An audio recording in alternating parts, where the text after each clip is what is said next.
بسم الله الرحمن الرحيم.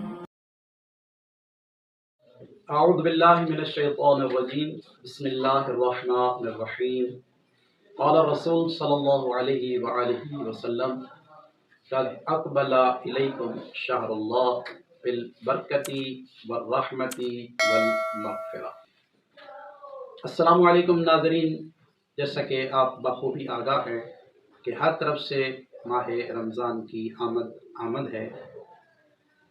یہ وہ مہینہ آ رہا ہے کہ جس مہینے کے بارے میں سید الانبیاء کائنات کی کلی رحمت جد الحسنین ارشاد فرماتے ہیں کہ آپ کی طرف ماہ مبارک رمضان آ رہا ہے۔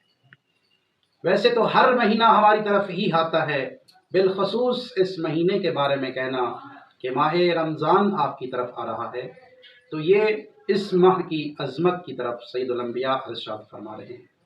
اور واقعتاً وہ عظمت جب ہم ائمہ کے کلام، ائمہ کے فرمان کے اندر تحقیق کرتے ہیں تو اس مہینے کی عظمت ہمیں بخوبی آشکار ہو جاتی ہے۔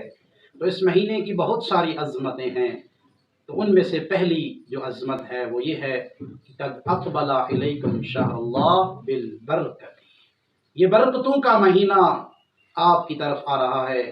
اس مہینے کے اندر آپ کی کم سے کم روزی کے اندر اللہ کی ذات برکت ڈال دیتی ہے۔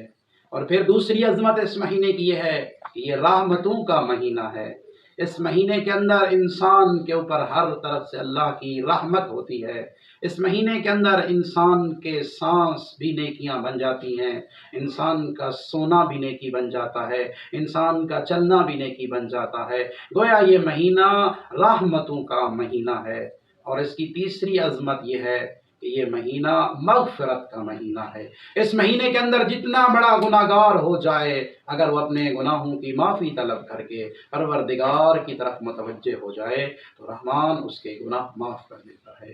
اور اس مہینے کی سب سے بڑی عظمت، جو سب سے اہم عظمت ہے، وہ یہ ہے کہ اس مہینے کے اندر اللہ کی کتاب قرآن مجید نازل ہوئی ہے۔ اور اس مہینے کے اندر لیلۃ القدر جیسی عظیم رات موجود ہے، جس کے بارے میں خود اللہ کی ذات قرآن میں ارشاد فرما رہی ہے وما ادراک ما لیلۃ القدر، اے میری مخلوق تو لیلۃ القدر کی عظمت کو کیسے پہچان سکے گا۔ لہذا ہمیں اس مہینے کے اندر جتنی ہو سکے، اس مہینے کے اندر ہمیں اللہ کی خوشنودی کو حاصل کرنے کے لیے کوشش کرنی چاہیے۔ السلام علیکم ورحمۃ اللہ۔